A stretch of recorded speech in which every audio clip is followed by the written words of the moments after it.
Hey, what's going on, y'all? This is me, the monstrosity this one, monstrosity this act.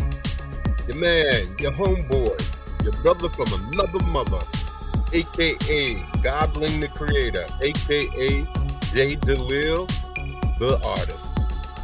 And this is another episode of Story Time. We're gonna be talking about a lot of stories. I figured it'd be a good opportunity, being that I've been here for a while, to kind of talk about some of these stories that I have. I talked about it a while ago, but I kind of want to go back over it a little bit. So,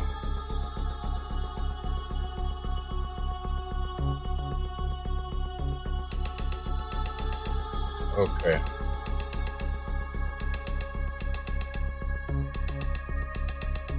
All right. So, sound like I got a little bit of an echo. I don't know. That's me. I'm hearing myself talk. All right. Oh no, hold on. Let's see if I turned off the.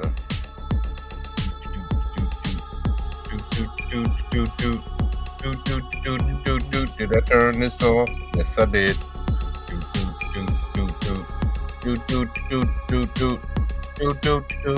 Yeah. All right. I'm here. Let's go. Let's do this. All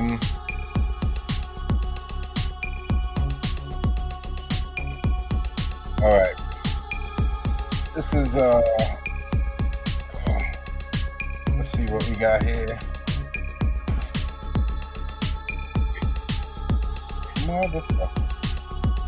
All right. So I'm going to try and go over some of the stories that I have in the works so that y'all can see that Mike is going to be something pretty big and expensive. And the Mike universe is going to be big. Okay, so let me see. First, let's do some Might. Might is going to be the first. Might is going to be the first, right? And then there's stories. Then I have outside stories, outside of comic book type stuff. Well, not necessarily, but they're not necessarily stories in the Mike universe. That's what I meant. And there were two. The first story that I ever started has to do with the Stone God.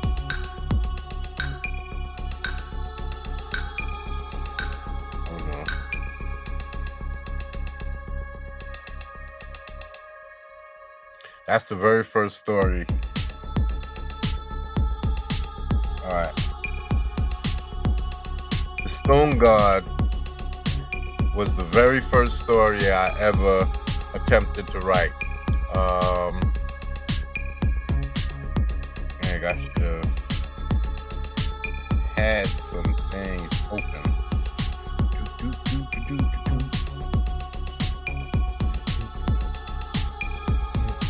So the Stone God was the very first thing that I tried to write, and that I not tried to write. My very first story, my very first attempt at writing, and it was after watching Lord of the Rings.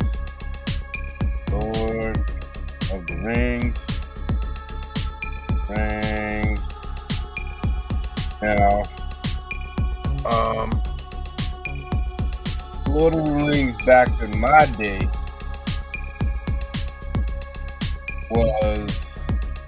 was an animated movie, but it started out as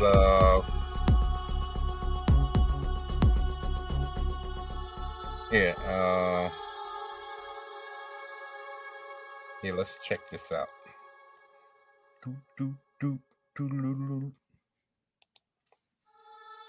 Now the Lord of the Rings.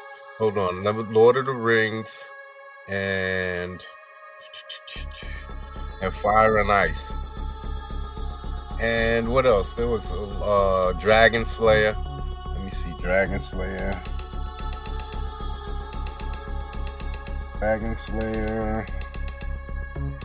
Lord of the Rings, and Fire and Ice. There's something else. I'm missing something. Oh, Conan the Barbarian. Can't forget Conan the Barbarian. Shit. Conan the Barbarian. So the opening of my story was basically Conan the Barbarian.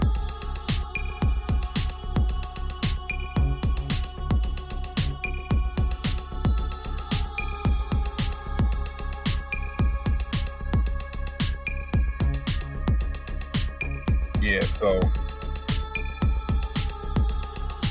alright, you hush up. We had Conan the Barbarian.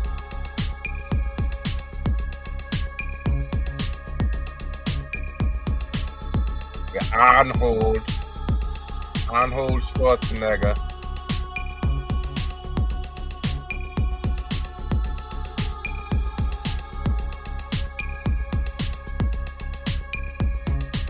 Okay. Arnold, Dragon Slayer, and the Lord of the Rings. Those were my inspirations for the story that I wanted to tell.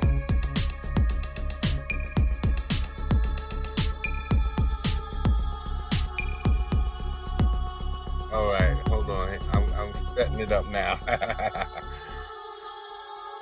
All right, here we go.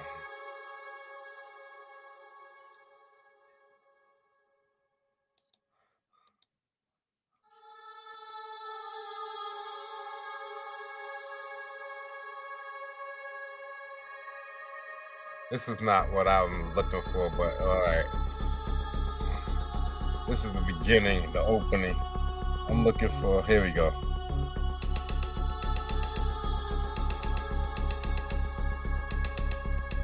Here we go.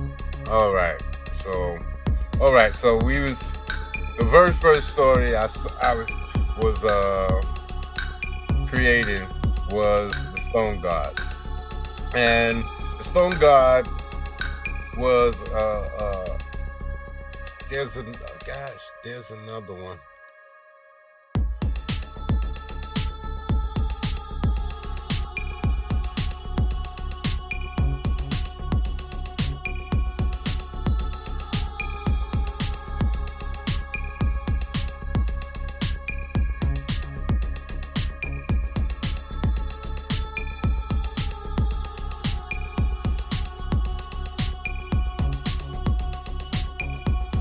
All right.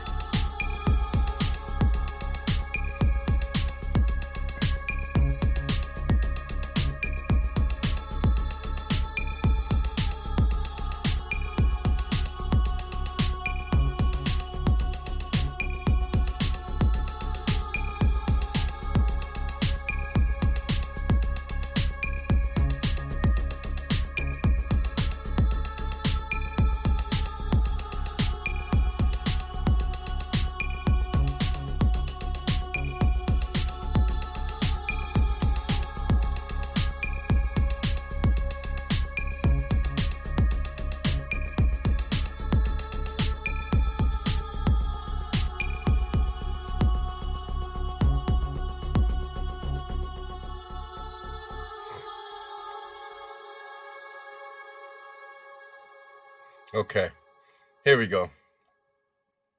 Sorry about that. I had to set this shit up. Okay, let's start this shit over again. All right.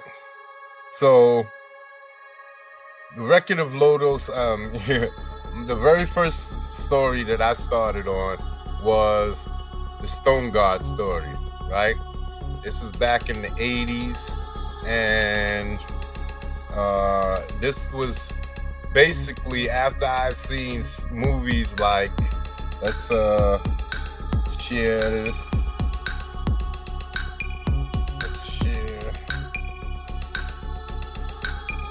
Let's share this shit. Okay. Alrighty then.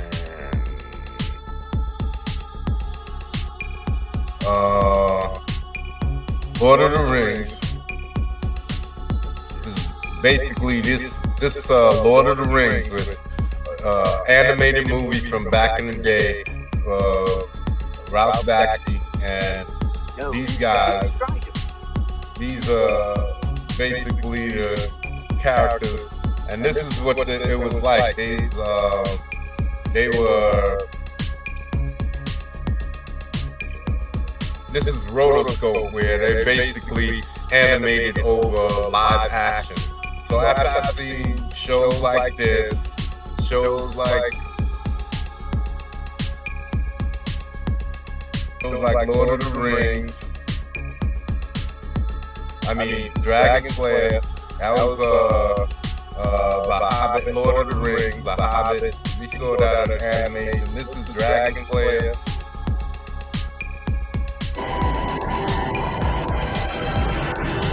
Dragon Slayer.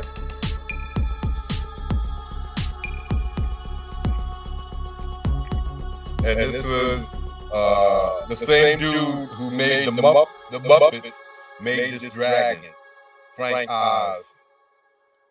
So this is the first time I really can say that I remember seeing a decent looking dragon in movies.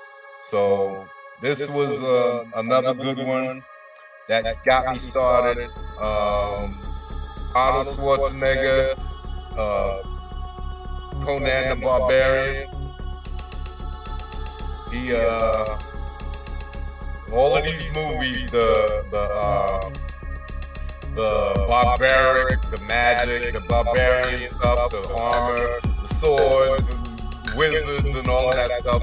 This is the stuff that intrigued me and made me want to write my own story.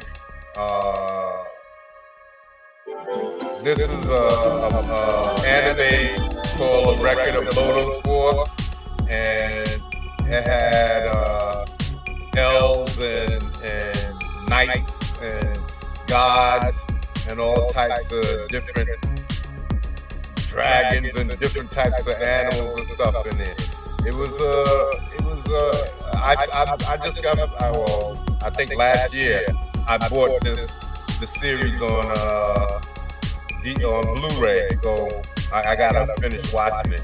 And it had all of these dragons and these people in it. So these are all types of shows. This is the continuation. It was like the next step. It's called Legend of Crystania, and this had a bunch of. It was like a continuation, and it's so dark, it's hard to see. See how the characters is turning into animals? That's what got me. So I really like this show. This was a really good movie. I got this. I'm going to do a review on this channel about this movie and the other movies that follow behind it. So this is definitely one of the movies that got me started and really got me into the whole fantasy thing. And then there's one called Fire and Ice, which is on YouTube right now.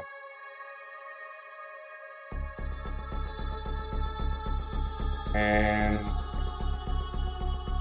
yeah, this is a movie right now, and it'll play for free. You can watch it for free, and this is the one that really got me into that really pushed me over the top. I really needed to.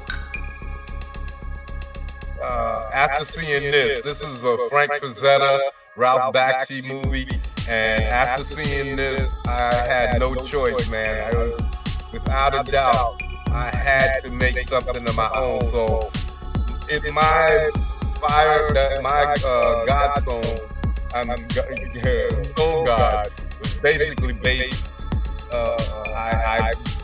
My imagery came from this movie specifically, but the whole concept with the wizards and all of that and the gods came from a variety, because my story has to do with gods and how the world began, this planet began. It has to do with the whole planet. The planet began being shaped out of magic, and that magic, after the world was created, it settled into specific objects and then kind of called out to the inhabitants of the world. And I love this guy, Dark Wolf. He's like my favorite character, man. But there's no way I could make another character like that, because he's basically based on Frank Frazetta's Death Dealer. So, but he's a bad motherfucker in this movie. So I love this shit, and so that's what I based all of these shows. I kind of got my own ideas together, and I developed my own thing and came up with the Stone God story. And he's God damn, that's Dark Wolf, kick that ass. So this is basically what how got me started into the whole writing my own stories. And the Stone God story was the very first one that had me going in depth, creating all kinds of characters. I have a map. I have maps of different areas. I have different kingdoms. All of these things. And so what happens is these different people or different creatures who find these magical objects become gods, and then they begin transforming the planet into the thing that they want it to be, and they start fighting over who should be the supreme god. And the Stone God felt it was him, and basically they went to war, and a couple of them died, but the rest of them, they sealed the Stone God away. And basically he comes back years later after the gods retreat from the planet, because they basically destroyed half of the shit that they created. And the story basically starts from there, because a regular man kind of found something and kind of took up the Stone God mantle, and he was a terrible person. He was what do they call him? A despot. So anyway, it basically opens up like Conan the Barbarian, where a whole bunch of people, an army of the Stone God's men, wipe out this village that these group of kids was playing nearby. And this is the drawing of my original back in the 80s. You can see this is 85. This is the very first, I called them the Pack, and it was kind of based off of my group of friends back when I was young. I had a few dudes that was my friends, so they was based off of those characters. One is supposed to be a wolf, one's a bear, one's a bull, and the other one, I wanted a Wolverine type character. So I was looking up Wolverine, and I found out the Wolverines are like badgers, and badgers have another type of creature in their family, not necessarily their immediate family, but in their species, and they're called fishers. And so that's what I was gonna call this guy. But even though that still was a corny name, I never really did 100% like it. But yeah, so anyway, and it's about the return of the stone god and all kinds of stuff. It's a big, massive story, an epic adventure. Matter of fact, at first I was gonna draw it, and then I felt that it was too epic to be told in a comic book form, that I should have wrote, that I needed to write it. And so that's when I first started teaching myself how to write, and I was getting into writing novels and stuff like that. And then my mom's bought me a subscription to Writer's Digest, because I had discussed or talked to her and told her I was going to get into writing. And so she bought me a subscription to Writer's Digest, and I've been basically writing a bunch of stories ever since then. And this was the very first one, and it has all kinds of crazy characters and different regions, because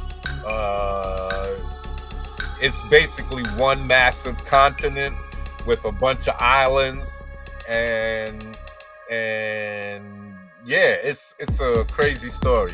It really gets hectic and people die. Again, I based it on a group of friends and stuff, so I guess you could say some of the people I didn't like. I kind of certain things happened to them in the story. So so that was the very first story that I ever wrote. And then, so I guess that's the Stone God story, right? And then after the Stone God story,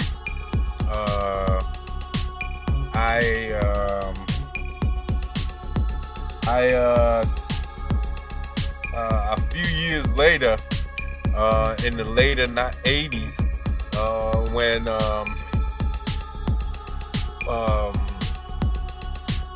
I guess it was the 80s, but I know by the 90s I definitely was writing it. But it was another one I call my assassins, my twin assassins.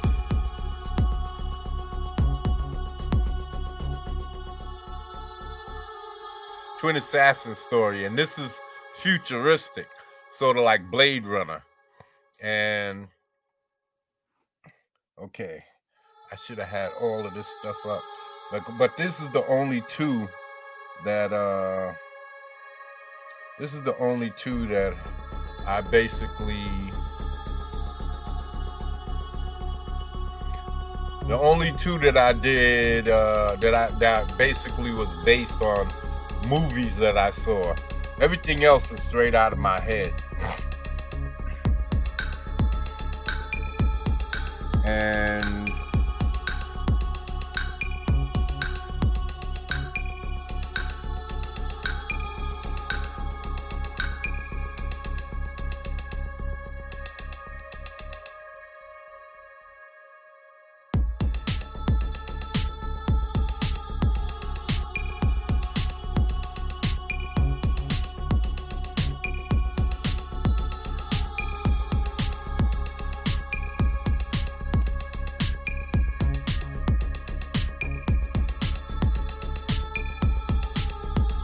all right,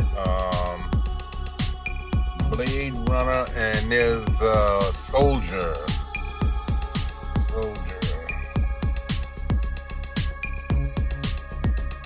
There's a movie called Soldier.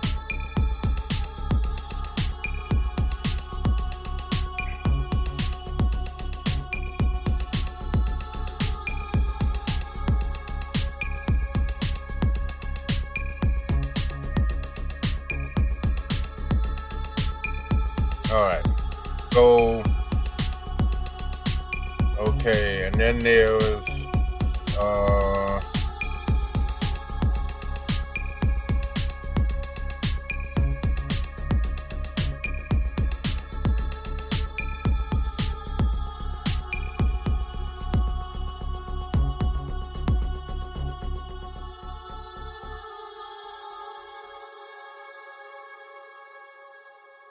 So, and you gotta imagine that all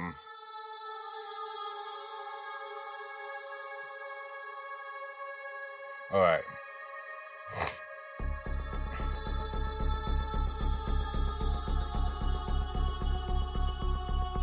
All right, so Alias.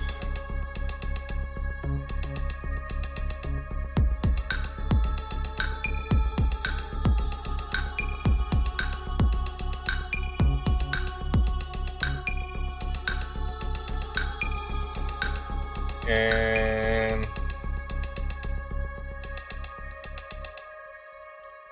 FM Nikita.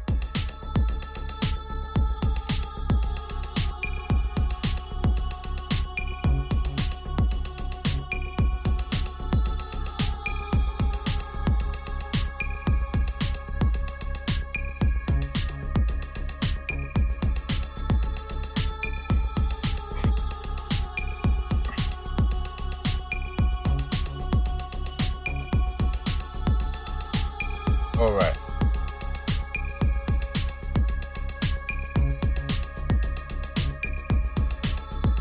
All right, here we go. All right.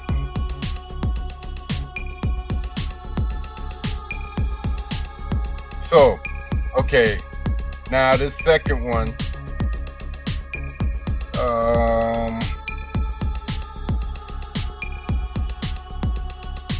the second was Twin Assassin, right? Oh shit.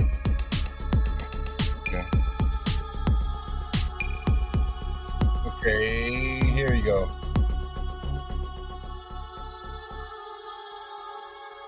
So this is Blade Runner, right? The second one is Twin Assassin story, and it's basically in the same type of an environment like Blade Runner was. Blade Runner is a futuristic thing that happened, a movie that happened in the future. It's supposed to be something with time around now, if I'm not mistaken. Something like 2020 something. Let me see if this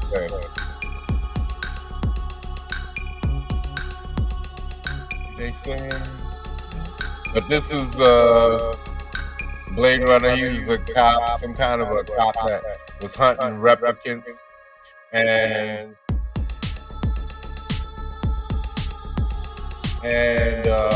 so this futuristic stuff, it's something like that. It's not based on these stories. There's no replicants in mind, but it's about this twin assassins that's in the future around this time, and so it's gonna have the same type of futuristic stuff, but outside of that, the same type of futuristic look. Outside of that, it's going to be a completely different story, and I can't really go into too much detail because it'll ruin everything if I give out too much on any level, really. But they're basically assassins. What can I tell you? And so, just like Soldier, there's a movie that was out called Soldier here. Here it is. It's called Soldier, and it was called. It was with Kurt Russell, and made back in the day, and it was basically about these elite soldiers that was basically created.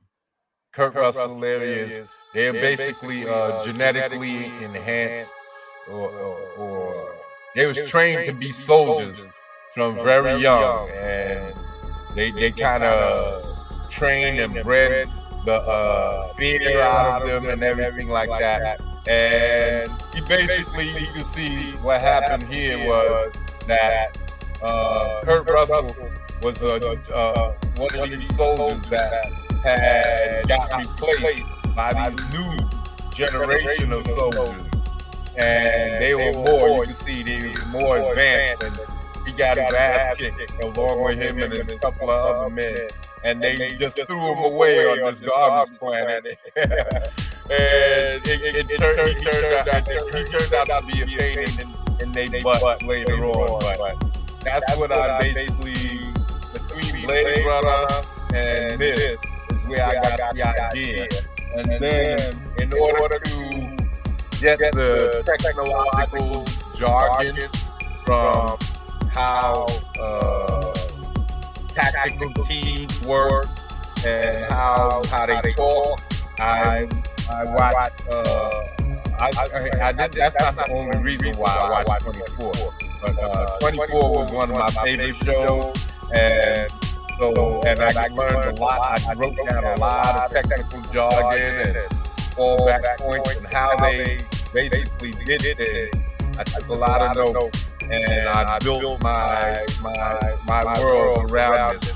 And basically, in the future, we populated the Earth and several other planets, including Mars, Venus, and some of the moons around Jupiter and Saturn. And the United States is a superpower. This is a lone superpower because of the technology. But there's a lot more story to that. And who the enemies are and all of that stuff. It's a vast, another epic story that I wrote. And so I just never finished it. I never could find the ending for it. And so that's why I never really got it. I would have to go back and really concentrate on how to finish that in order to get that finished. But along with that, I used Alias. Alias was another show that used a lot of technical jargon with Sydney, and she's a spy working for the CIA.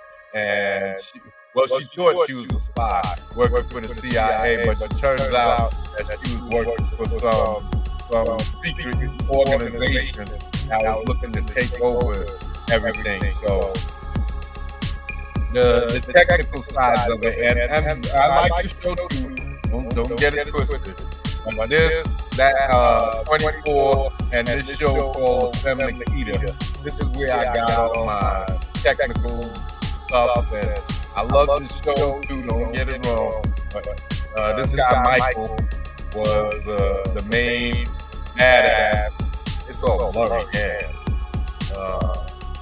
But Peter Wilson was a female, and she kind of got tricked into becoming the Femme Nikita chick. Yeah, here it is. She got tricked into. They got set her up. They killed that dude and set her up and put her in this super secret anti-terrorist hunting group, and they made her a terrorist hunter, but against her will. They said she was already dead, and they got a cemetery plot already waiting for her, and if she didn't do what they wanted her to do, that they would just bury her ass. So, and they had her locked up for murder. So, but that's not what I'm using. It's mostly all of the technical stuff that I used for this in order to, from these 3 shows that allowed me to build the story behind my twin assassin story.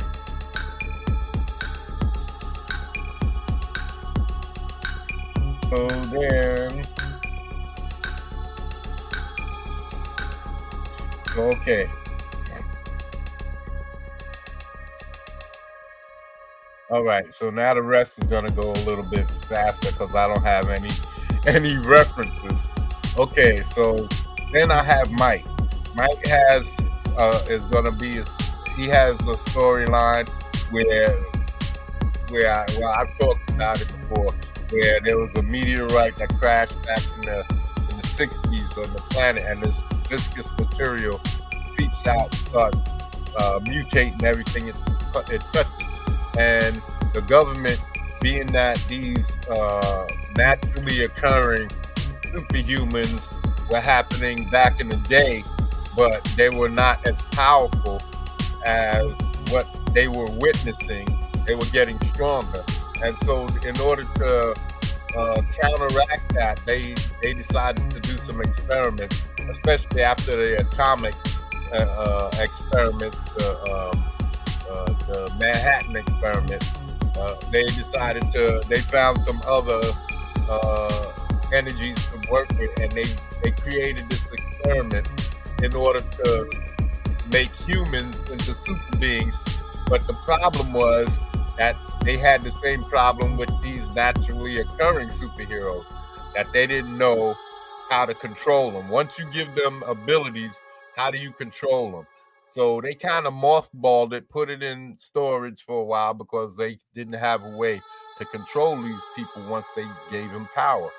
So after this meteorite crashes, this happens in the 50s, and in the 60s is when the meteorite crashes, the early 60s, and that's when Might is already, they volunteer to undergo this experiment, because a lot of the superheroes were getting wiped out by this substance, and the military and police and first responders, they were getting wiped out. So what happens is that they create two new groups of superheroes, and then they decide that they need to find some means of stopping this substance, because otherwise they're just going to be throwing bodies at this thing, and they're going to wind up losing in the long run. So they come up with a plan with the help of this scientist or this professor or doctor, and they come up with a plan to go back and basically to render this substance inert, and the plan succeeds, and they stop the substance, and they gather it up, and over the years they've been keeping it. They had kept it in a secret installation, but they was nervous about it. They didn't trust it. They would have shipped it to the sun, but in trying to stop it, they used fire, and it really didn't have much of an effect. So they didn't know what would happen if they sent it into the sun. So they over the years they had built a space station where they could keep it and do a lot of testing and all of that. And they did that with the help of the other governments, powerful governments, richer governments of the world, so that they could gain access to the substance and test it and all of this other stuff. So there's a space station orbiting the planet that's doing testing on this substance. And every once in a while, and nowadays, every once in a while, a sample of this substance is on Earth for testing and certain things. So when the story starts, Mike gets a warning that this group, who's accustomed to taking out small countries and overthrowing governments and assassination, high-profile assassinations and all types of things like that, they are coming to Portsmouth in order to create some problems. And so Mike and his team have to take it seriously because of who these people are. And essentially, they figure out what is going on. Well, they don't figure out, they guess, but he takes precaution. He brings some other his friends, he calls in some of his friends to help out. So because they don't know what the plans are, and basically they attack, and they're in a two-pronged attack, and so they split their team into three parts. One to guard the headquarters, because again they don't know what their strategy is, what they're after, and then the rest of them split up to go attack the two-pronged attacks. And while they're fighting it out, there's a third attack at this research station, where research lab, where they steal this sample of the substance from back in the 60s. And that's basically how the story starts. But on top of that, and this is what all of the stuff that I'm writing for the Mike story. So I've had to write, just for the first, it's going to be the Mike main through line, the main story. Okay, let me blow this up, and then bring this down. We'll start with something. Okay, it's going to be the Mike main story.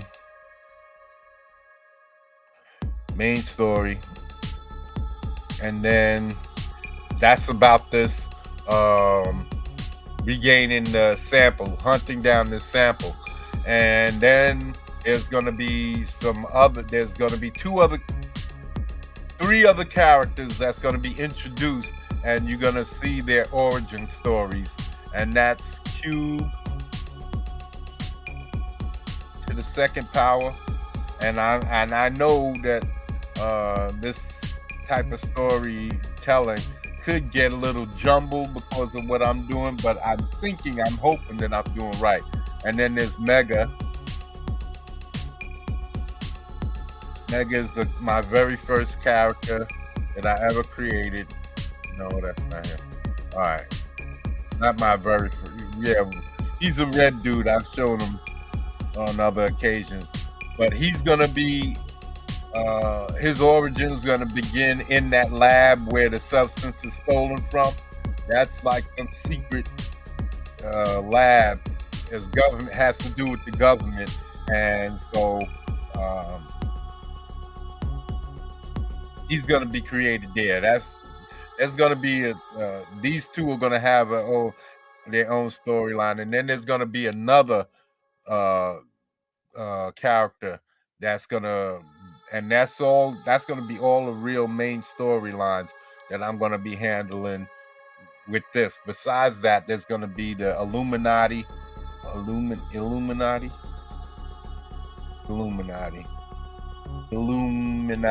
groups. Illuminati groups. There's I'll just put group. You're gonna have to figure out anything else after. So that's the storyline. It's gonna be the main storyline. Then these guys, and I have a bad guy. I guess you could call him a bad guy. We'll see which way he's gonna go. He's kind of he wants to be everything, so you're gonna have to see this guy. But I call him like a Lex Luthor character, because he's got a major corporation and he does all kinds of dirt and all kinds of things. But he's different from Lex Luthor in several different kinds of ways, in some ways. But because of this character, and he's named Bryce Maddox.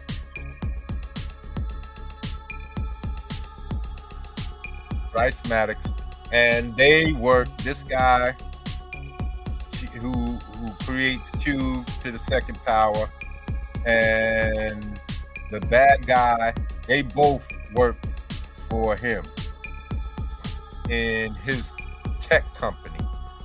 called Mad Tech.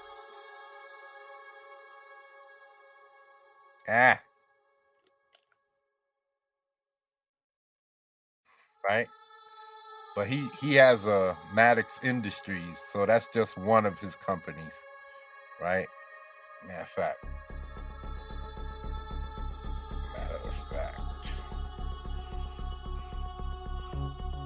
Matter of fact, let's put you over there. So they work for Mad Tech and Bryce Maddox, right? And that's where their origin. So, well, his story is gonna be his own thing, and his story has directly to do with Mad Tech. So these guys are gonna be connected through Bryce Maddox.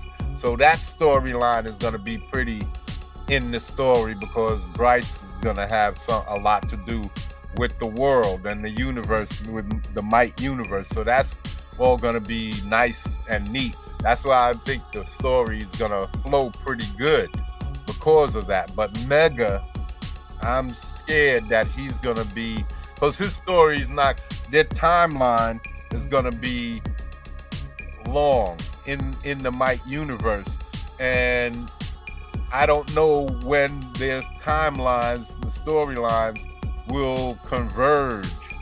And Mega's, I think his is gonna converge way down there somewhere.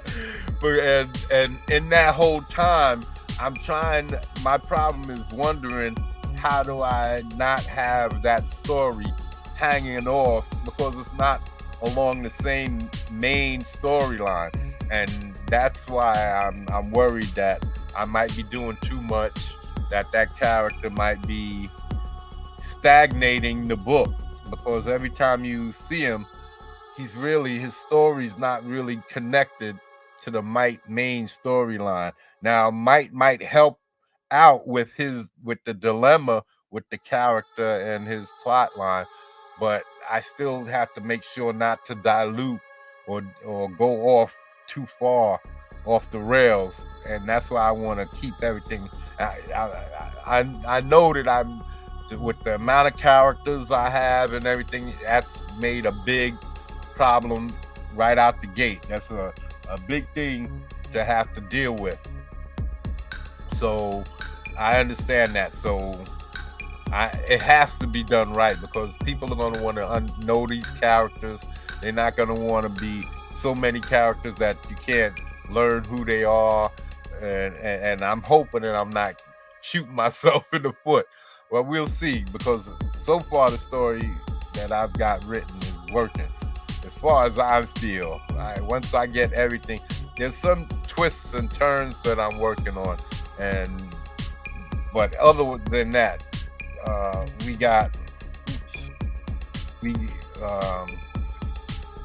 that's that. So I can't really. Okay, I'm not. That's basically the story that I got for you guys so far.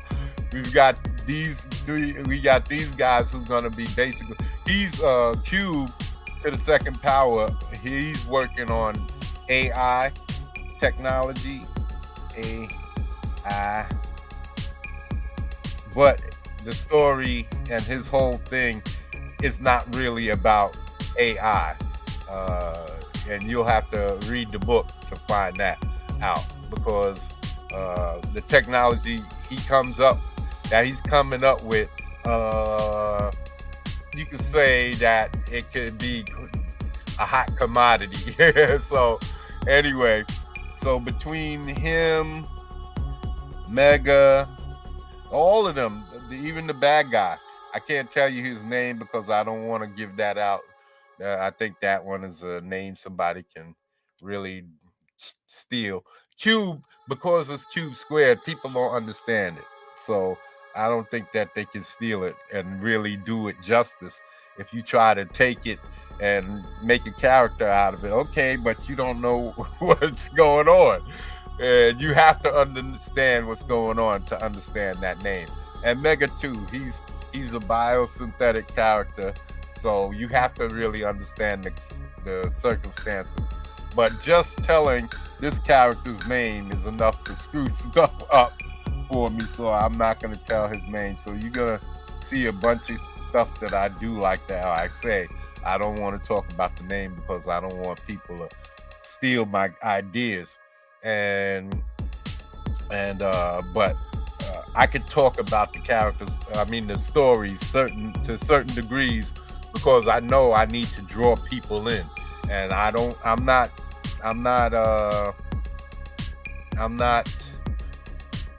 Ripper. I don't have the following. I didn't build up my channel, and that's my fault. And because I really just want to draw and write and create, but he's just a writer. He's not the artist. The artists have to do way more. If you are a writer and an artist, then you have to do way more. And so, but if I had the following that he had, I could already had dropped this and been confident that it's going to do well. And I wouldn't have had to tell so much, but I want to tell when I'm telling. So, all right. Oh man, I did all of that for nothing. I'm gonna have to come back and do that over. Okay, so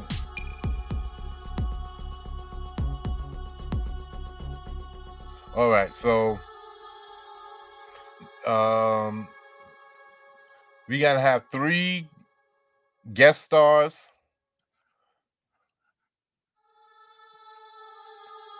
Guest heroes.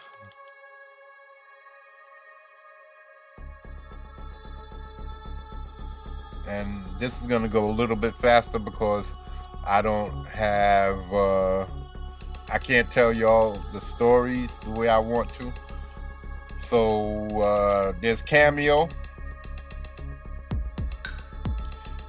She's going to be a character who's here to fight off these creatures from another planet.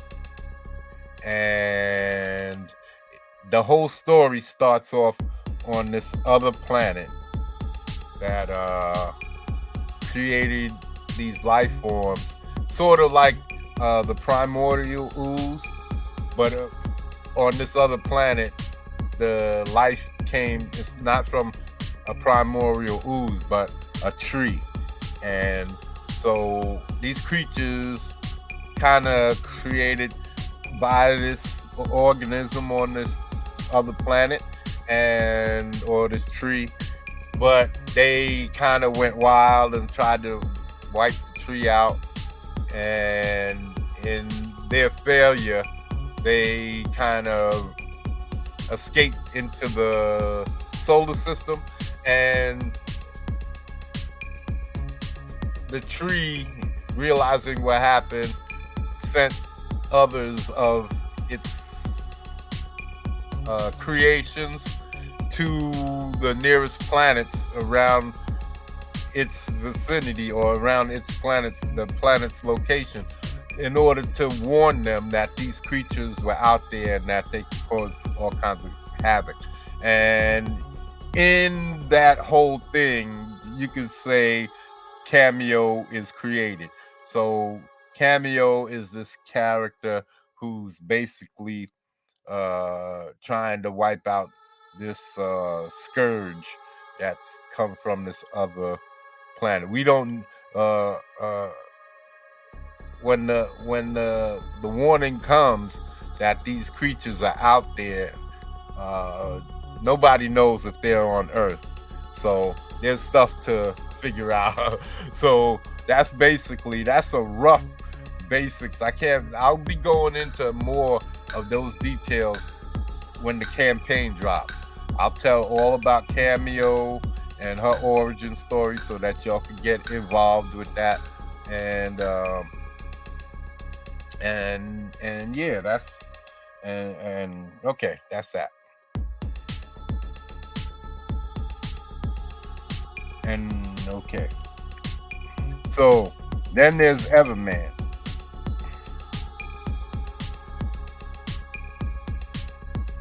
Everman is a character who basically there are beings on the planet, right, on Earth, who are mad at humans for who and what they are and the damage and destructions that they cause, and they want to wipe us out. So in the efforts for these beings wanting to wipe us out, they had others of them who didn't believe that was viable, so they went against this group of these powerful beings who wanted to wipe us out, and they kind of had like a mini war, and they decided that they were just going to wind up killing each other, and they couldn't afford to do that, so they agreed not to interfere. Just let the humans kind of do what they want, or do what they do. And the group who wants to wipe the humans out basically kind of went against the deal, but not really. See, they're not directly causing any damage or harm, but they are imbuing others with abilities to cause damage and harm. And so the good guys do the same thing and to fight back against what they're doing, and basically Everman is created to offset the actions of these powerful beings who want to wipe humans out. And that's the rough about Everman.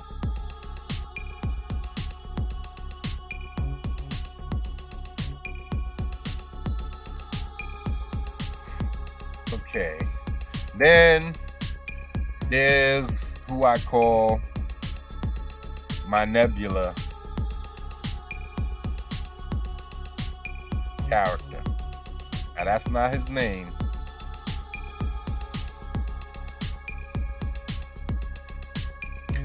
His name is too sensitive for me to give it out. It's just like the bad guy up there. He has to keep his name anonymity. So Nebula character is an outer space character, and he's one of my favorite characters because he's an outer space character.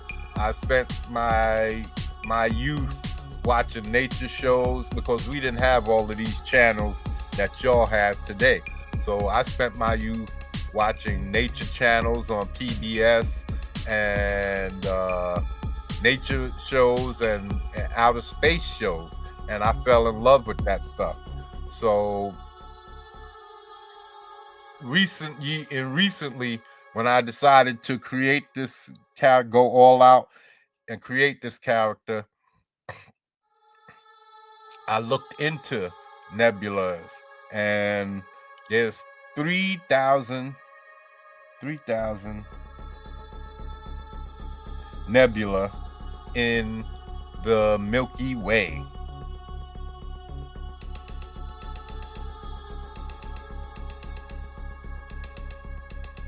And when I found out that information, that it opened up my mind to so many possibilities as far as the storytelling capabilities. And then, well, this character is basically, let me see how I can talk about him without telling y'all shit. So an event happens thousands and thousands of years ago, and something starts going rampant and wiping out things in the I can't talk too much, and causing chaos throughout the galaxy years ago, right? The Milky Way galaxy. right? And because of the chaos that this objects were creating,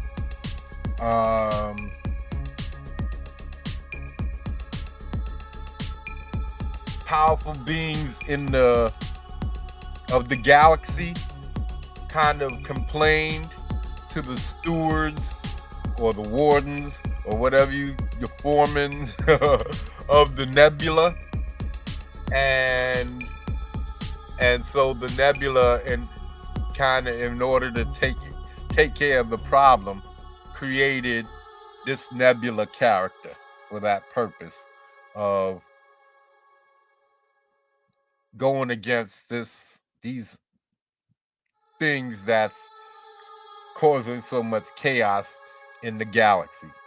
And because they created these nebula characters to go up against these things, certain things happen and kind of it becomes a butterfly, no, not a butterfly effect. It becomes an effect where a landslide effect, where one thing crashes into the other, and it just gets out of hand, and all types of things. But this has the biggest capabilities of so many things, because I looked into black holes and quasars and all of those magnetars and all kinds of different blue giants, brown giants, red dwarfs, all kinds of different things that happen out in the universe, and with dark matter, dark energy, all kinds of things like that. So all of these things are so fantastic to me that I created a whole universe, and in that you're probably going to learn more about how my universe works. You're going to hear some stuff on the planet with the Might storylines, because there's going to be a few different storylines coming out of the Might universe. And all of these characters is of the Might universe. So I got these guys, and yeah, that's basically what's happening with him. He's there could be groups and teams of these dudes all throughout the galaxy. It could be anything I want, and that's why I love the fact when I came up with this character, I had no real idea what I was going. He's probably going to be more of a Earth-based character, but then when I decided to put him in outer space, I was like, wow, because especially when I was thinking about Might and how I wanted Might to be such a big thing, but for the most part, he has to be planet-based. So having this guy not only lets me delve into all of these stories in my head as far as just regular storytelling on the planet, like Superman and Batman and all of that stuff, but I can tell stuff like Green Lantern out in the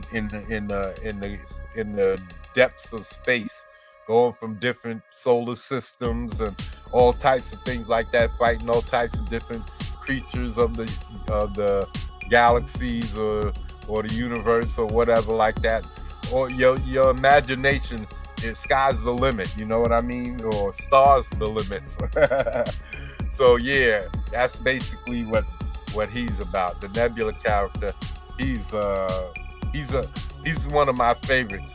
Matter of fact, if I wasn't doing Might, I'd be doing that one. Because I know I'm gonna need people to help me write. Well, maybe not write these first few, but I know I'm gonna need people to help me probably write too. This is a lot. Help me write and especially draw these characters. So I know by the second campaign, I'm hoping I have enough that I'm able to pay other artists so that I can come up and have all of these books coming out at the same time for the second book. I'll have 1, 2, 3, 4 books coming out for that second book, the second Might campaign. And that's what I'm looking forward to. Okay. Now, on top of this, I have a magic group, and I'm not going to focus on them. There's really just one character that's going to be in with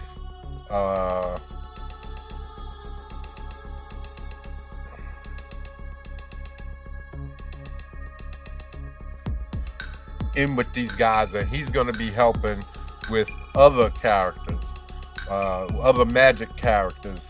When things happen, there's going to be something happens in this first book with Might where there's magic characters and they need to track them, and they're going to go to this magic group that they know of, and they're going to use Turncoat, because Turncoat is a character who they've used before in the past for magic characters and stuff like that. So and this one, though it's in the pages of Might, and he'll probably still remain in the pages of Might, I'm going to be bringing out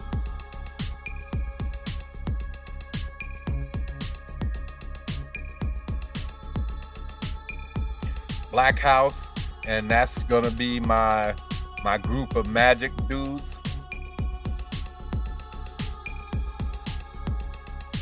So those are the guys who's gonna be fighting all the mystical baddies and stuff, and these guys can spin off into their own book. That's what I'm telling you. I have in the book that I use to write all of the names of the characters that's going to be in the Might universe. Black House, I call them mystics, right? All of them, I call them all mystics, even though there's different kinds. There's wizards, witches, sorcerers, charm masters, and there's all kinds of different characters, but I call them all mystics, right? So I have about 40, 50 of them. So just written in that book for my Might story. And even though I know there's not going to be that many of them, but I just wrote them down. I don't know why, but I know that these are going to eventually split off. So I know that's why I put so many. So when they split off, I just take them out of the Might. Well, I'll just copy them over from the Might book. They only take up 2 pages, so it's not like they're taking up a whole lot of space. And yeah, Turncoat will stay with them, and will stay amongst in the immediate world of the Might existence, while Black House will probably spin off into another a book of its own. So eventually there's going to be these 3 separate books and this one. So that's 4 separate books that I intend to bring out at some point along the lines, not all at once. It's going to come in gradually, maybe every other year, something like that. And after that, there's my good versus evil. I can't tell you the name because, again, I don't want to give away my name because I think it's one of those names people haven't. It's a simple name, but people haven't used it. So John Mailer said that the other night. I can't believe some people haven't used that name. So it's the 2 groups. This is 2. This is one, a solo guy, a solo dude, a solo character. A solo character and a team. Excuse me, bless me. So there's a solo character and a team. Hold on.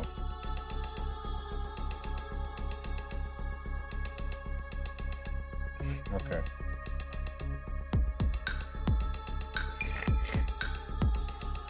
Okay. There's a solo character and then there's a team, but they're both fighting the same fight, basically. And so there's two books coming out of that, right? Any type of really demonic shit, right? Here's where the demons and shit come from.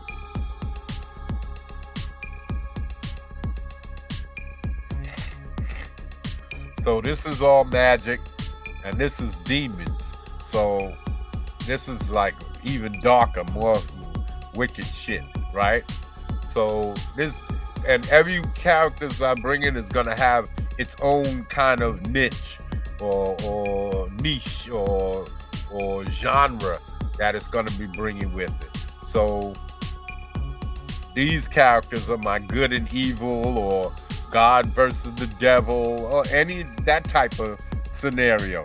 So people who, if you say, people say, I would love to draw or write or work with you to help you develop your characters, you got a choice of different types of scenarios and themes and genres you want to work with.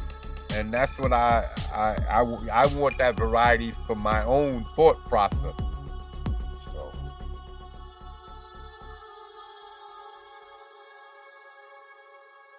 all right. Then I know that there are other characters, but these I'm gonna save. There are some other characters that I want to save for, because eventually I'm gonna want Might to end the story, and then I'm gonna go on to another story. And there's two characters here. I can't really tell you their names, but let me see. Oh yeah, Blackmail. I've talked about him before, and Blackmail, he's a character that I want to work on, and I want him to let me see, I should have pulled him up. I knew he was a character that I wanted to, but let me see.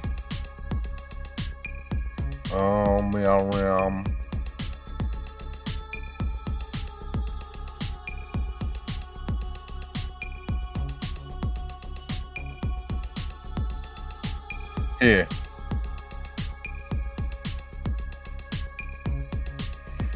Oh, that's not Blackmail.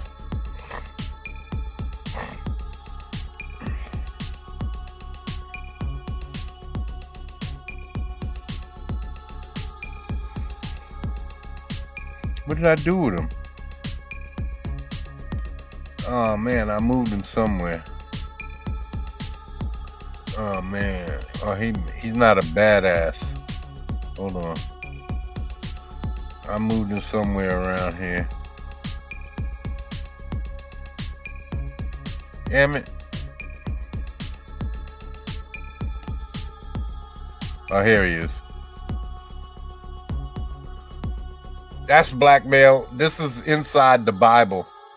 I drew him in the front page of my Bible, and the first book is half of it, the back of the book, the first book in this, the back half has all of the names, and the front half has drawings and origin stories. So this is basically what he's looks like, and he basically, Blackmail, I can't really talk about anything about him, because if I do, he's a wandering warrior. He's a wandering warrior. and he's looking for certain signs and stuff like that. There's not too much I can really tell about him because this is a character that I want to save for myself for way back, from years from now. When Might finally is over, I could jump right into him. If it wasn't for the fact that I want the Nebula character to come out pretty fairly soon, in the next couple of years, I would save him for last, but I can't. So I'm gonna have to try and either get somebody else to draw him while I do the writing, and I'll save Blackmail. And there's another character. I can't tell you his name. I can't tell you his name because, for the same purposes, the name is too delicate for me to put out there. But these are two more characters that can have books of their own, and not this one. This one, I can't really talk about him. I don't really have a full fleshed out story for him. But my Blackmail, he has the whole kit and caboodle. He's gonna bring a whole slew of characters, both good and bad, and a whole world of fighting and storytelling with them. So I don't know if the bad guy's gonna show up in the Might universe and then him, or will he show up first and then the bad guys. But I want him to be in, but he won't show up for years near the end of my Might run. So there's all of these characters here. So then let me see, how many other, there's my good and evil characters. Okay,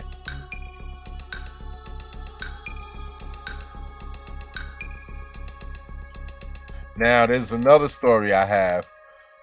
Oh, I'm not even to mention the throwaway stories that I have. These are all just the comic book type stories. I have another story, a comic book story that I was writing with my nephew, and that's a separate universe from the Might universe. And mine and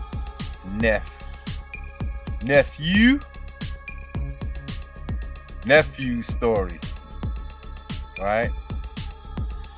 I asked him, I mostly was doing the writing, but I asked him to, I can help introduce your characters, and I'll do you can help me write it, and I'll do all of the drawing and writing most of the story. You just give me the basics on your characters, and if you don't want to do it, it's cool. I'll save your character spots, and if you don't eventually give me some kind of storyline, power sets, or origin story, stuff like that, so that I can put them into the story, then I'll just, because I have so many, I could just fill it in. And I got multiples. If I got a metal dude, I got multiple metal dudes. If I got an ice dude, I got multiple ice dudes. So I could, if he has a metal character that he wanted to give me, or he never got around to giving me, I could always just replace him with one of my characters. So that's what I've eventually started doing. But I never got back to this story, but I do have a whole workup on it. So that could be told. That's a story that can be told. And it's an alternate type of a universe compared to this. And I really wish I could speak on it, but it would give it away if I just start talking about it. It would give away how my universe is structured. So, and I don't want to do that. So that's another story. And then let me see. Oh, I could do this one separately.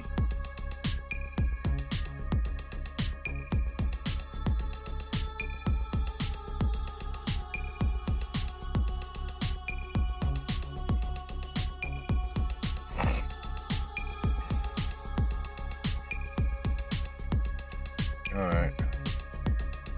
Let me see. All right. The next ones I have outside stories, right? I should have, but these are comic book stories, right? And these are my outside stories, but these are more like supposed to be novels, right? And let me see. I have stories that are supposed to be comic book stories, but they're alternate. They are also stories that's not part of the Mike universe. Uni stories. Right? So I have a dragon story.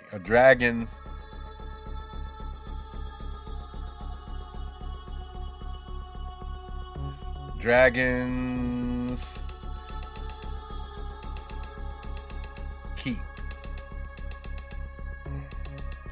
And basically this is a story about dragons in modern day time.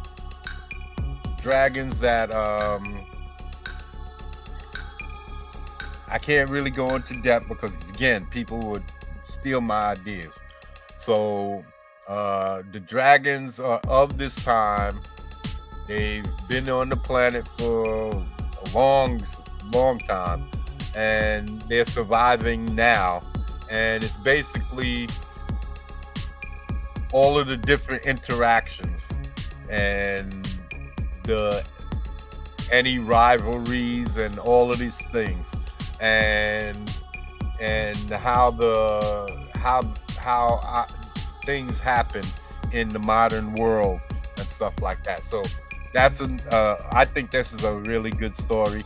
I think it would make a really good TV show or whatever. These will all be, I would try to make these stories that have some kind of an ending to them, but not all of my stories. Even if there was an alternate universe, but it could be ongoing storytelling in this, because you will be creating its own universe. So the writer, me and the writer who I would get to help me flush out the rest of the story, because it's basically an idea right now. I could break down the whole concepts and mostly what makes everything tick. I have all of that. I can paint a picture in your mind that will allow you to see what I see, and so yeah, and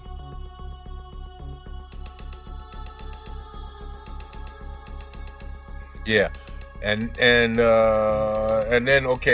I have a story, and these are all alternate universes. None of them are in the Mike universe.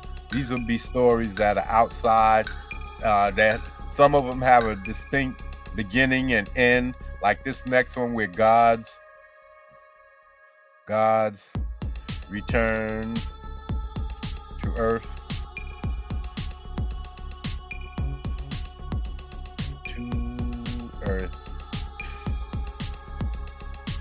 Now you could say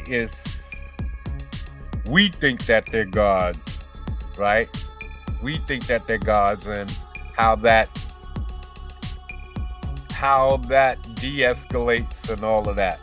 It's a good story about gods, these glowing forms come to Earth, and how they interact with mankind and their purpose and all of that stuff. But things are revealed and make life challenging. So yeah, these are a couple of good stories that I have about present time. And again, that's I can't really go into too much detail.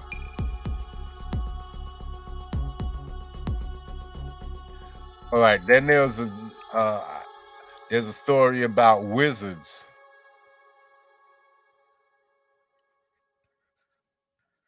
in modern day.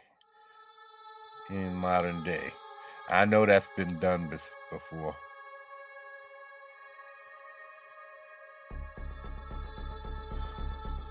But this will be all out wizards and all the whole shebang. The whole wizardry thing. And this would be again wizards and magical people fighting wars against each other. We've seen it, I guess, before, but I would handle it different. It's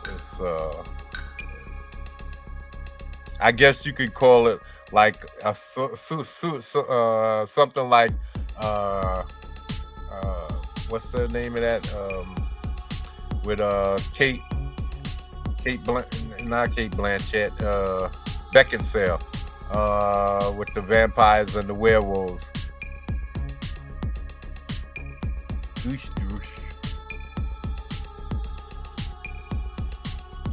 I know Kevin Grievous created the comic book before they turned it into a movie, but I can't remember the name of the movie, and it's right on the tip of my tongue. They had the second movie. They went back in time to when the vampire killed his daughter because she got involved with the wolf and was having his baby, having my baby, and it's called. And the last one was called Awakening. The second one was called something else. I forget. It's right on the tip of my tongue though. But anyway, and then I have Wizards in Modern Day, and then I have another one where I have a Revelation story. And that's a big one. Revelations. I was raised in the Catholic faith. Revelations. But I'm not that religious now. But I came up with this Revelation story. The end of the world. This would make a great TV show where you could show the people and how they interact and everything during the first. The Revelation story is basically a story about the world coming to an end. And the first season, I think it would make a great TV show. And the first season would be all about how you have all of these people in different locations, either around the planet or around the United States, however you want to handle it, as far as the TV producers, what they can handle, and the slow decline of people at first it would be just strange occurrences. People wouldn't even really understand what's happening, and that's basically the first season. You'd have people, you get to know the people that's going to be involved and be affected, and I think I called this one The Judged. That's what I called this.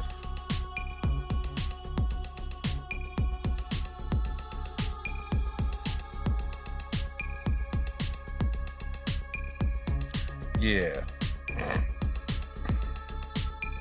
It's just called The Judged.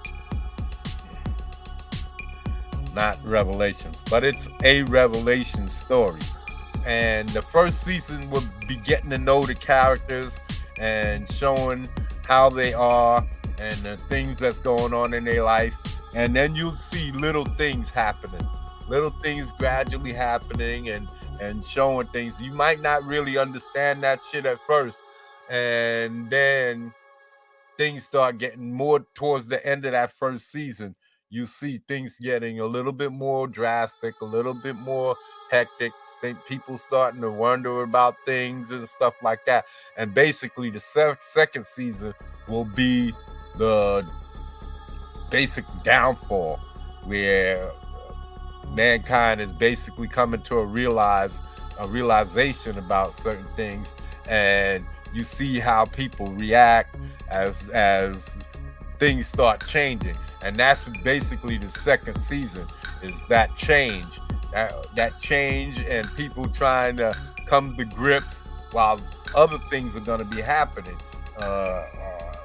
People will be affected by these changes and how things will get released. And oh man, there's a lot. I'm telling you, there's that. And so that would be another great story. I think that would be able, and again, the second season will be more or less that degradation, seeing how people react and all of that stuff. And basically that will go on for the rest of the show.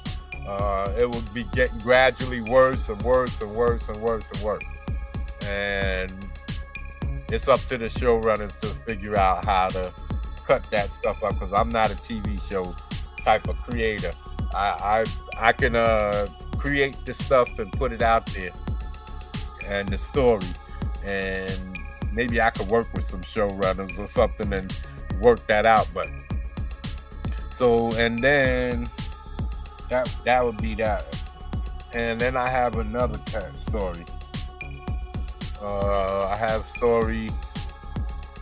It's about the Vatican.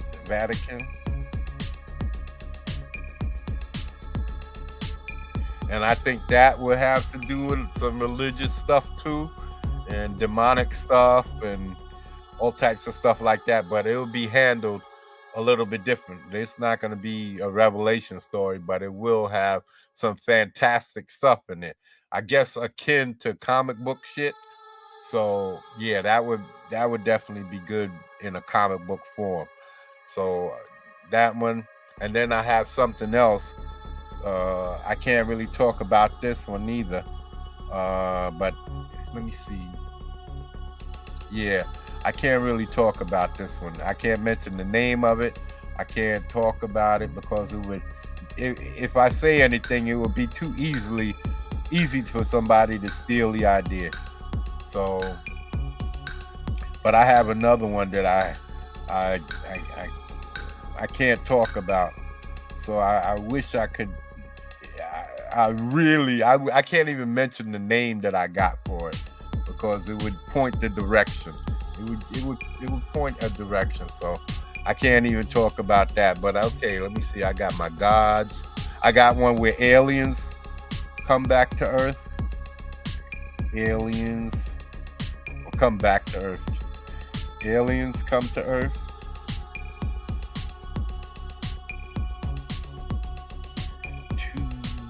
Earth, and how the people of Earth react, and how the aliens react, and why they're here, and all of that stuff. And it's got a little bit of a twist, and I think that would be a decent little movie or something. Like, I think that would make a good movie, and or a short or a series, a comic book series.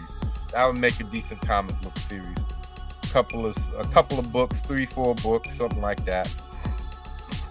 And what else? What other stories do I have? Alternate. I have my. This would be a comic book. Soul Fire Lords. And this is my answer to Naruto.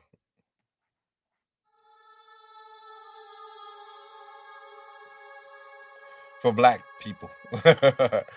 So Naruto for black people. So one of them, there's two stories. Two stories.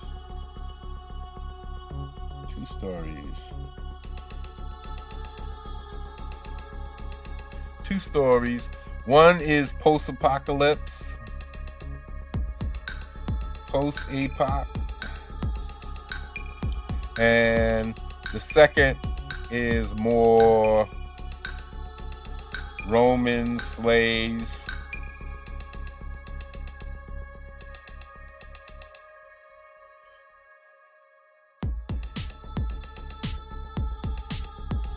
And yeah, that would be more of a black and white thing.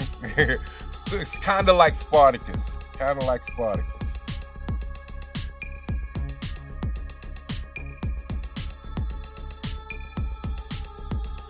Kind of like Spartacus, right?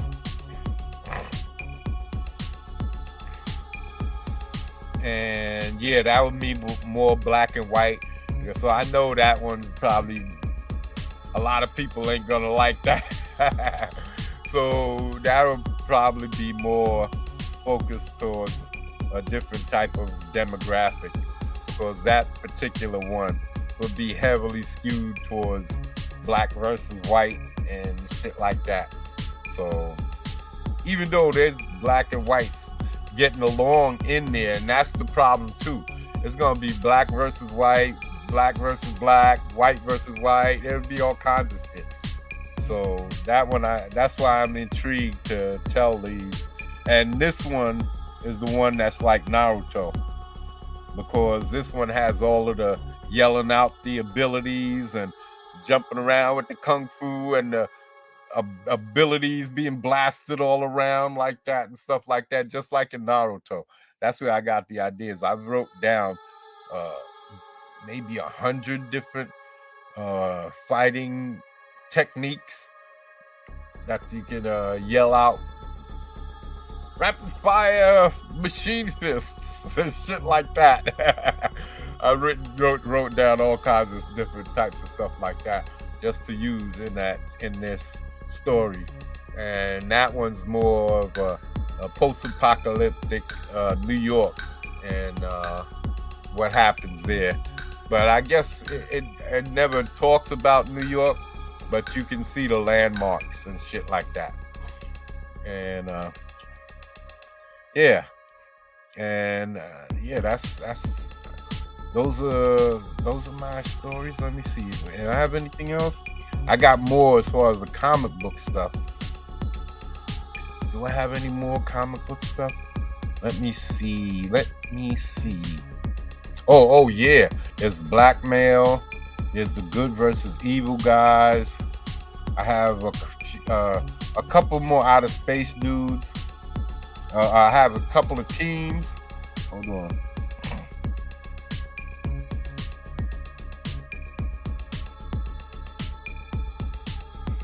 So okay. As far as this is concerned, the rest of these comic book stories, as far as what will coming through the might, I've got I'm just gonna run through these right quick because I can't really talk about the names of the characters and stuff like that. But I got a female character.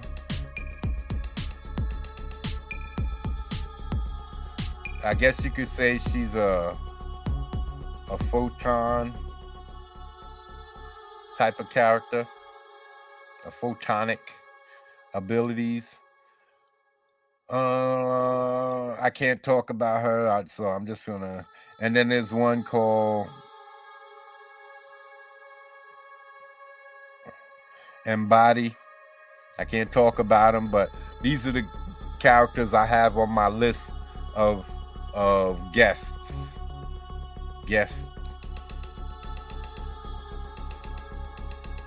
that is coming to the Might universe. This is my book.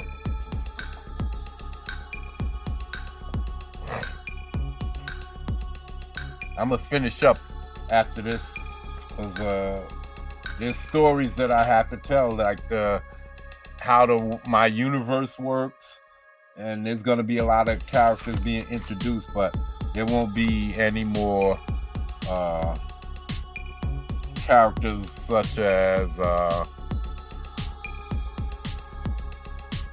that there won't be any characters that I believe that will come out of that will get their own book. I'm not sure yet, but Oh yeah, then I have let me first get through these guys. There's I already got Blackmail. That's my Photon chick.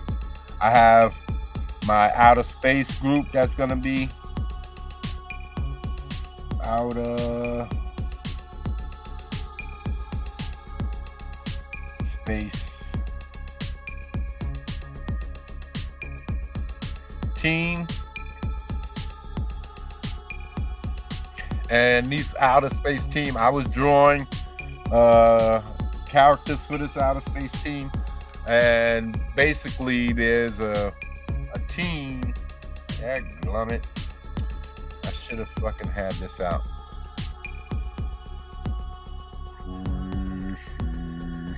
I don't know what I did with this shit. Man. Yeah, I don't know what I did with it. I'm gonna be searching all over the place for this. Yeah, I don't know what I did. Oh, there it is. Okay. Now, say there's a galactic, this is a galaxy, a spiral galaxy, right? And we exist. We live in these arms right here, right? This is where the planets and the all of the planets, well, over here, this is, let's put it over here is where all of the planets, and say we're out here somewhere, right? I do believe we're out near the edge somewhere, close to the edge of the galaxy, but in one of these arms, like around here, right? We're not close in near the center. So anyway, well, I did draw a red spot right here, right? So say we're out here or over here.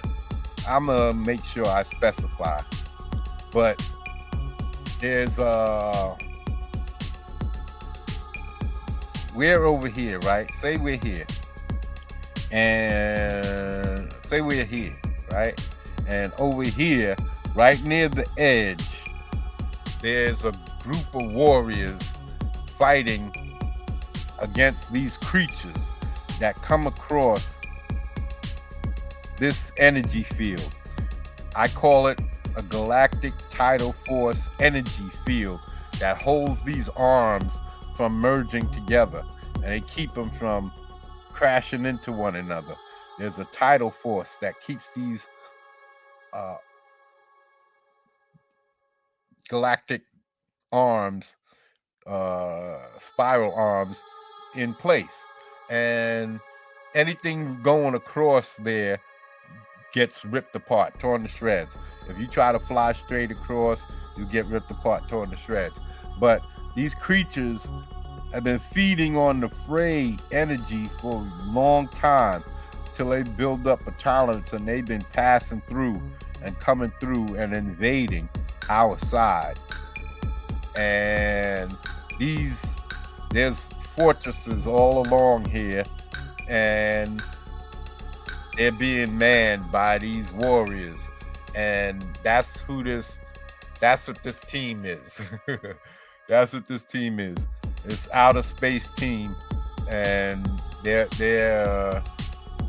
gonna be fighting these guys. See, so I have all types of characters, all types of everything, bro. I'm telling you. Yeah, this is the place. This is the universe. This is it. And let me see. I have a couple more characters I can't talk about.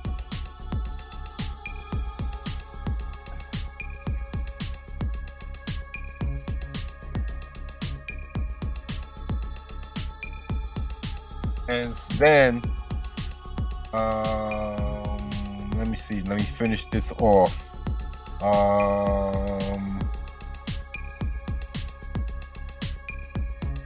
Yeah, I think that's it. Oh, there is one more I was trying to talk about. Oh, I have a blind character. Blind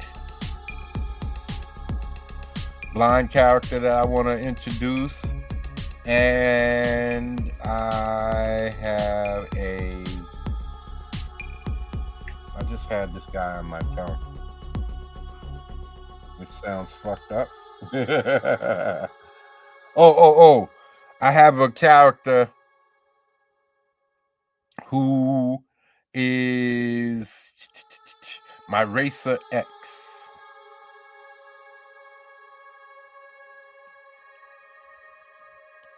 Racer X character.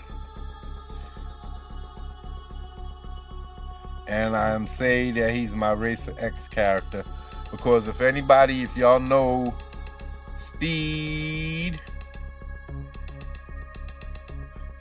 Racer, there was a character called Racer X in Speed Racer. And when Speed would be in his worst trouble, Racer X would pop out, come in, rescue him or help him out, and then bounce. And you never really knew who he was until one time they revealed him. Well, I got a Racer X character that I want to be coming in, swooping in, helping out, saving the day sometime, and then taking off. And I don't think I'm going to ever reveal his identity. I don't know yet, but yeah, I have a character like that, and I want to bring him in, and he's going to be a regular staple to the Might universe. I doubt if he gets his own book. That's up to the people, the public, the people who, if they like it that much, then I'll try to come up with something, because it's going to have to stay a mystery. I'm going to have several guys that can potentially be this guy and keep it floating around so that nobody knows who he is until maybe someday I'll eventually reveal in his own book. But as long as he's in the Might universe, he won't get his own book. So yeah, there's more characters, but these are the main ones that I'm focusing on. I have the superhero stuff, which touches on many aspects, and I have my good and evil. I have gods. Oh, there's another one I forgot. One.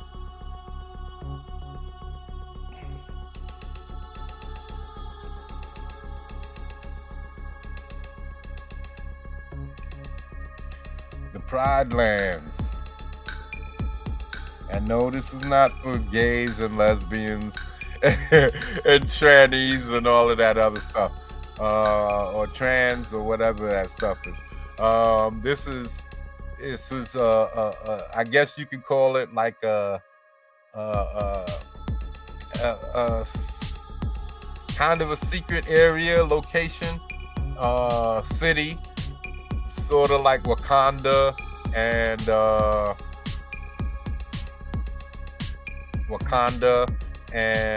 Themyscira and so forth. And there's certain beings on that world, in that place, and the person who gets to write this one will get to write characters both.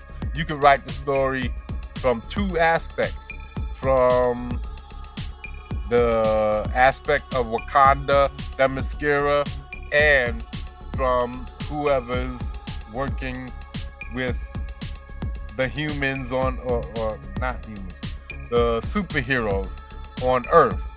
I mean, not on Earth, because this is on Earth. I'm talking about, I mean, back wherever the groups are. If there's the group, say, Might, in the Might universe, because these characters are going to be in the Might universe, so they'll probably come to Portsburg and have some characters in Portsburg, and they can either go back and forth to the Pride Lands, or they can have some people in Portsburg, and then have a certain story, and then you have another story that you're telling what's the goings on in the Pride Lands, and maybe you have communications going back and forth between the envoy or whoever's with the team in Portsburg, and that's what I mean by being able to tell different types of stories. We're having that. And I think that's it, man. That's what I was saying. I got a lot of fucking ideas. And this is not talking about my outer space stuff, because there's a lot of stuff coming with that character. My Nebula character, there's a lot of characters and a lot of stuff coming from out there. And I don't even want to begin to touch on that. So, aliens.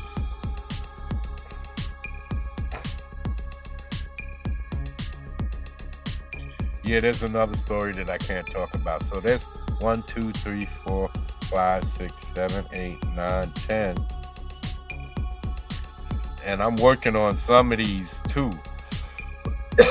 Like the Soulfire Lord. That's another one that I kind of have a large degree fondness for. The Dragon's Keep one, that one too. My Stone Gods and the Twin Assassins have a big affinity for that. And then my Might storylines. And yeah.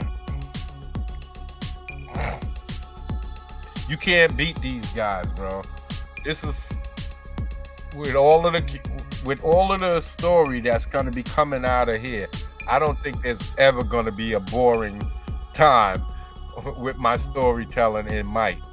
And these other ones, I'm going to be basically co-writing some of this shit with other writers who wants to come in and stretch their legs and draw. Say if there's a artist who wants to draw something that's not of the typical comic book superhero type of story, and they want to do a fantasy story, sort of like the Stone God story, or a futuristic assassin type of story, sort of like a Blade Runner, and then this is modern day dragons, and this is a supernatural type of thing, wizards coming to Earth. I mean, not coming to Earth, but still living on the planet today and existing. And then the Revelations, the end of the world, and Vatican, sort of another demon fighting type of thing, and possession and all of that type of stuff. Another story I can't really talk about. I wish I could. Then aliens coming to Earth with a little twist, and then my Soulfire Lords. So that's a lot of stories, man. 1, 2, 3, 4, 5, 6, 7, 8, 9, 10. That's 10 right there alone. And I know I have a couple more. I just can't think of them right now. And then I got a bunch of comic book ideas. A bunch of them. You can see there's probably another 10 in here. 1, 2, 3 with the Nebula characters, with their guest star characters. These right here. These right here. That's 3. Then this is 4. This is 5. That's 6 and 7. That's an 8. That's a 9. 10. 11. 12. 13. At least 13. So that's 20-something stories, bro. 20-something stories that will be coming out. That's the possibility of coming out of the Might universe. 30 stories. That's all I'm saying, bro. I have a lot of stories. I'm pretty good at telling stories, I think. And that's what I'm working towards. So, yeah. Next time we're gonna get back into it because we haven't even talked about my stories with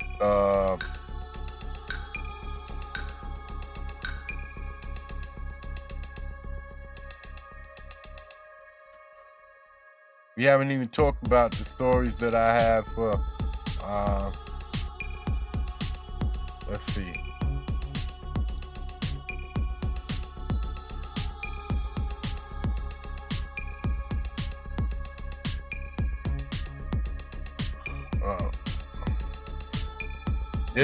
These are stories too that I got.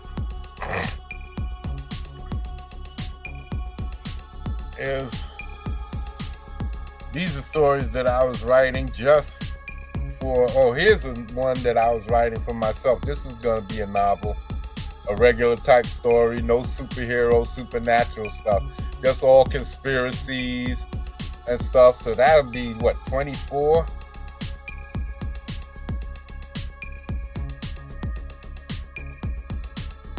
And then this is let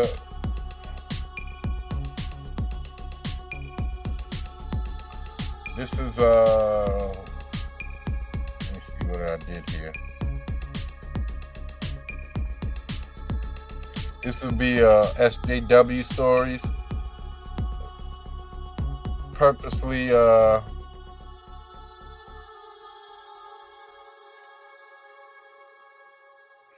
this would be a SJW story, and in this story, hold on. Well, I'm gonna have to come back and talk. I'm gonna have to run to the bathroom, so we're gonna finish this up and get up out of here because I have to head out. All right. So it's been good. I appreciate you guys coming through, hanging out with us. And till the next time, people, we're going to be crushing it with the storytelling. And yeah, thanks for coming through. Till the next time, I'm out.